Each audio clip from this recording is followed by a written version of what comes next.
താഴേക്ക് ഇറങ്ങണം, തറയാവണം. മനസ്സിലായോ? മനസ്സിലായി. ഇനി സാറ് നോക്കിക്കോ.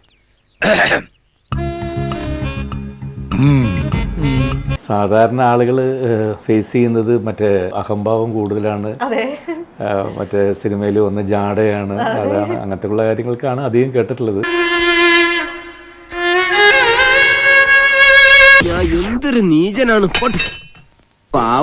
അവനിങ്ങനെ പേടിപ്പിക്കണ്ടായിരുന്നു. ഇതിന് ഞാൻ ആദ്യമായിട്ട് കേൾക്കുക.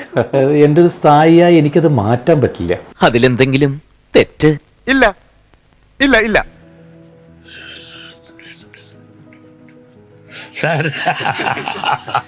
സഞ്ജീവനിരിക്കെ എഴുന്നേൽക്ക്. Talent always comes up silent. അയ്യോ സർ. അയ്യോ, എന്തൊരു എളിമ, എന്തൊരു വിനയം. വലിയ വലിയ കലാകാരന്മാർക്ക് ഇങ്ങനെ തന്നെ. Great human being. Past 30-35 years, very good family friend. ഭയങ്കര വിനയാണല്ലോ. ഒരു പൊടിക്ക് പറയാം. അവർ ഡയറക്ഷനിൽ നടിക്ക മുടിഞ്ഞത് എന്നോട് പുണ്യം.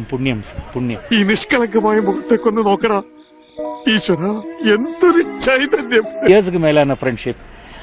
அவர் கூட எல்லாம் ஒரு ஃப்ரெண்டா இருக்கிறது, அவர் டைரக்ஷன்ல நடிக்க முடிஞ்சது இதெல்லாம் தான் லைஃப்லயே மிகப்பெரிய സന്തോഷം.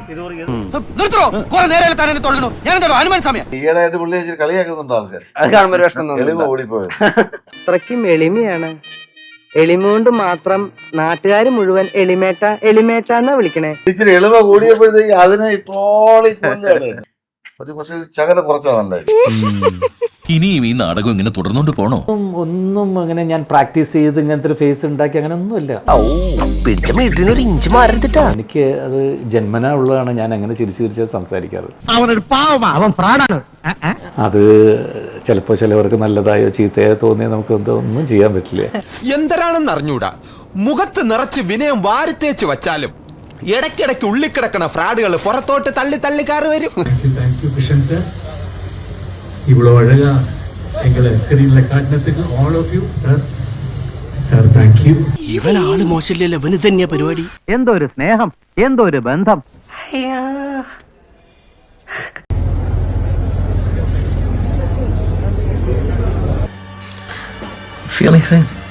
മലയാളിക്ക് ഇത്രയും വേണ്ട, മലയാളിക്ക് ഇത്രയും എളിമ കൊടുക്കരുത്. എനിക്കറിയാം എന്റേതൊരു റിക്കവറി ഇല്ലാത്ത അസുഖമാണ്.